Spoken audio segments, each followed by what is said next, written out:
Éric Théruel, alors vous êtes le maire de Parmieux, un joli petit village au cœur de l'Isère qu'il faut trouver, dénicher à côté de la Balme, les grottes. Comment définir Parmieux, Éric ? Alors déjà au-dessus des grottes de la Balme. Les grottes sont en dessous de nous en fait. Définir Parmieux, c'est déjà parler des carrières de pierre, des tailleurs de pierre, puisque c'est traditionnellement un village qui a taillé la pierre. Des pierres qu'on peut retrouver à Lyon, voilà. On a encore de belles carrières chez nous et voilà. Sinon, quelles sont les autres caractéristiques? Je sais que le village est relativement bien dirigé vers les livres, il y en a plusieurs, je crois même qu'il y en a quelques-uns qui sont sortis il n'y a pas longtemps. Exactement. Le dernier d'ailleurs, le Lacrymosa de Parmieux, qui vient de sortir cette semaine, aujourd'hui même je peux dire. Oui, Village des écrivains aussi, c'est d'ailleurs la dénomination qu'on a prise pour le village des écrivains et des tailleurs de pierre. On a plusieurs écrivains sur le village, on a eu plusieurs écrivains qui sont passés par le village, qui ont cité le village. Des célèbres, je crois. Très célèbres, je pense notamment à Aragon, évidemment, qui dans un poème cite Parmieux. Et voilà, cette tradition aussi d'écriture, elle perdure, notamment aussi avec des jeunes enfants, puisque on a un ouvrage qui va sortir très bientôt, écrit par une classe de notre école élémentaire. Là, on peut dire qu'en 18 mois, on a sorti, je crois, 4 ouvrages sur Parmieux.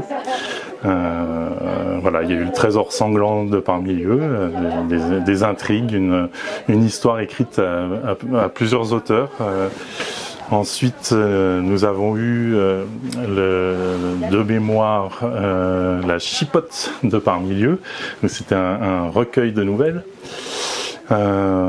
Puis le pendu de Parmieux, une histoire un peu plus voilà, un peu plus difficile. Et donc oui, comme je le disais tout à l'heure, le Lacrymosa de Parmieux, qui là encore est un recueil de nouvelles. Voilà, plein de petits textes. Et puis là, je vois que vous avez un petit marché alimentaire, à part quelques chaussures. Quand on dit petit, c'est vraiment petit, hein. Oui. Il doit y avoir 5 ou 6 commerçants, artisans. C'est quelque chose de nouveau chez vous, qui tend à se développer peut-être? Alors nouveau, non, ça a existé sous une petite forme il y a plusieurs années. Bon, suite aux périodes Covid et puis voilà, avec différents arrêts, le marché n'existait plus. On a souhaité le relancer l'année dernière. Petit, alors après ça dépend des jours. On l'a 2 fois par mois, et voilà, suivant les commerçants disponibles, on peut avoir un peu plus de commerçants, un peu moins. On fait avec. L'idée, c'est d'avoir des produits locaux, principalement. Je parle évidemment de tout ce qui est alimentaire.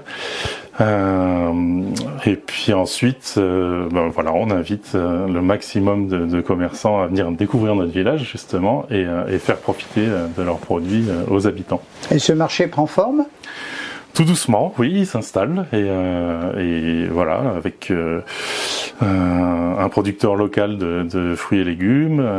Nous avons une productrice de miel aussi qui est sur le Cerverin, donc qui est un des hameaux de Parmieux. Et une productrice aussi de fromage de chèvre du village.